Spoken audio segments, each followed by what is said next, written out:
நல்லா இருக்குண்ணா. நல்லா இருக்கு, சூப்பரா இருக்கு. சொல்லுண்ணா. நல்லா உண்மையில நல்லா இருக்கா சொல்லுங்க.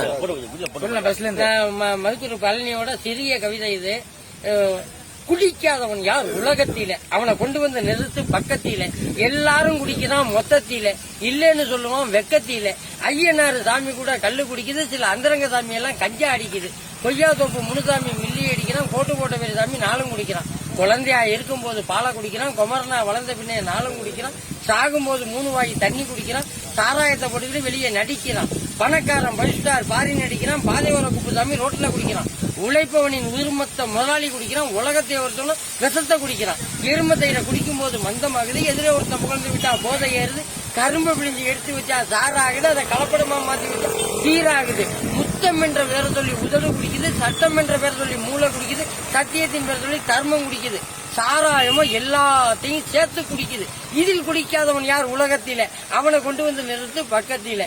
இங்க இருந்து பட்டுக்கோட்டை எழும்பி போறோம், தஞ்சாவூர் ராஜராஜபுரம் பரிசுத்தபுரம் தமிழ்நாடு ஹோட்டலுக்குள்ளே போயிடுறோம். ஜெயலலிதா அம்மா வந்து தங்கின ஹோட்டல், எம்ஜி ராமச்சந்திரன் வந்து தங்கின ஹோட்டல், கலைஞரை வந்து தங்கின ஹோட்டல், அதுக்குள்ள போறோம். காலைல 10 மணில இருந்து 11 மணிக்குள்ள போனா அவன் கேட்பான் பெசல் வேணுமா தாதா வேணுமா. என்னடா பெசல் என்னடா தாதா, நான் வில்லேஜ் பீப்புள் கிராமத்துல இருந்து வந்துட்டேன், ஒரு பெசல் வைக்கினா முழங்க நிலத்துல ஒரு தோசையை உருட்டி கொண்டு வந்து வைப்பானு தின்னுட்டு, ஒரு சாதா வைனா அந்த தட்டுக்குள்ளே இறங்குறப்ப ஒரு சின்ன தோசை வைப்பான். அதே முன்னாடி வச்சது என்ன பெசல், இப்போ வச்சது என்ன சாதா. அவன் என்ன செய்வான், பிட்டு மாவை தொட்டு வச்சு அந்த தோசைகள்லாம் இழுப்பி வச்சு, இழுப்புனதை வேக வச்சு, வெந்ததை வலிச்சு வச்சு, ஒட்டி இருந்ததை உரிச்சு வச்சு ஒட்டிக்கு ரெட்டியா காசை வைப்பான். என்னன்னு கேட்டா ரோஸ்ட் தின்னு பார்த்தா டேஸ்டே இருக்காது. அதுக்கப்புறம் தான்